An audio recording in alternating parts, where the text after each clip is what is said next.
Good morning everyone. Today I am going to demonstrate you how to apply clay bandage on wrist and ankle joint. Wrist and ankle joint is very common injury in daily routine life as well as in sports. These are called sprain and minor tissue injuries. The main function of clay bandage is to reduce pain and reduce swelling as well as immobilization of joint to prevent sports injury or maybe some other injury. So let's start the clay bandage. So first of all we will take clay bandage. It should be like this. It should be 4 to 6 inches. It's according to your joint.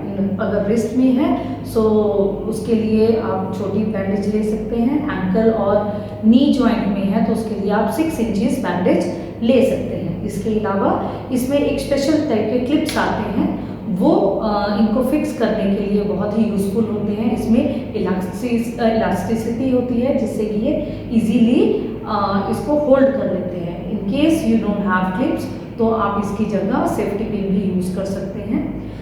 जब भी आप clay bandage को rap करेंगे तो कुछ चीज़ें आपको अपने माइंड में रखनी है.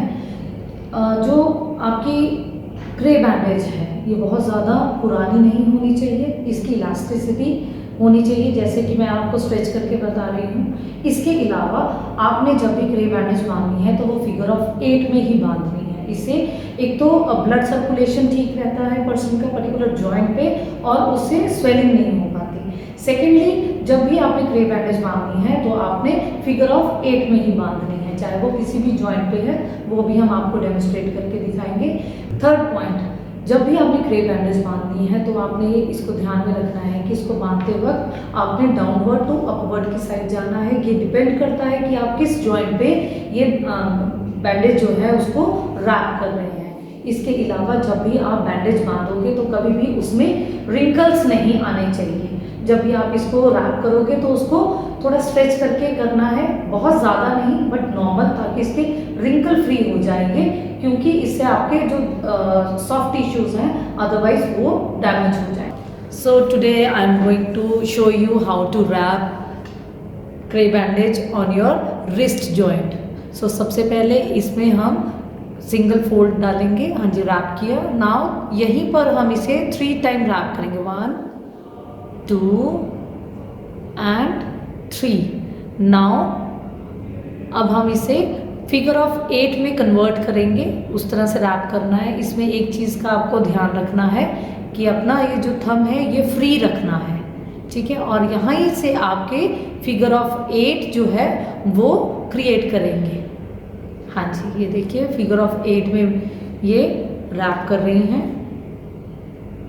आपने कुछ एक चीज़ों का, जैसे अर्लियर आई टोल्ड यू कि you have to keep in your mind कि इसमें क्ले बैंडेज में आपने ज़्यादा रिंकल नहीं डालने देने हैं. जब आप इसको रैप कर रहे हो ज़्यादा इसमें क्रीज नहीं डालने देने. इसको थोड़ा खोल के आपने करना है. इसके अलावा क्ले बैंडेज बहुत ज़्यादा टाइट या बहुत ज़्यादा लूज़ नहीं आपने करनी. क्योंकि इससे आपका ब्लड सर्कुलेशन पे इफ़ेक्ट पड़ेगा. हाँ, so this is the right way. अब यहाँ पर आप क्लिप्स लगाएंगे. हाँ जी, क्लिप्स लगाने से आपकी ये जो क्ले बैंडेज है इसके ये फिक्स हो जाएगी और इसमें कहीं पर भी लूज़ नहीं होगी, खुलेगी नहीं. In case you don't have clip तो आप इसमें सेफ्टी पिन भी लगा सकते हैं. So now I am going to show you how to wrap clay bandage on your ankle. So first of all, as I earlier told you, we will start from the downward to upward.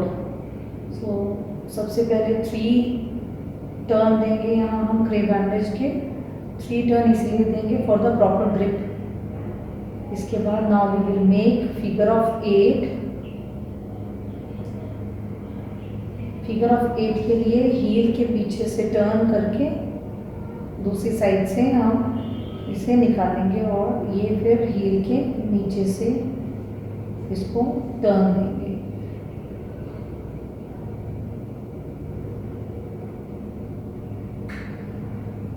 इसमें wrinkles नहीं ज़्यादा डालने, ना ही ज़्यादा tight होने चाहिए आपकी clay bandage while wrapping और ना ही ज़्यादा लूज रखनी है आपने.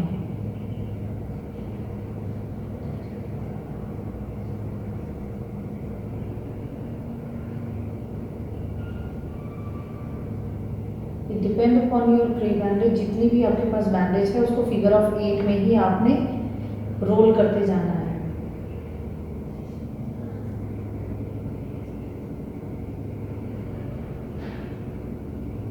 इस तरह से रैप करने से आपके जहाँ ब्लड सर्कुलेशन अच्छा होता है उसके साथ साथ स्ट्रेंथनिंग मिलती है, पर्टिकुलर इंजर्ड पार्ट को सपोर्ट मिलती है।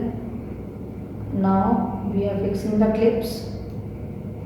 If you don't have clips you can use safety pin. अब आप मूवमेंट करके देखिए, flexion, extension, dorsiflexion, extension, plantar, different movements थोड़ी थोड़ी पाँव को हिला के देखिए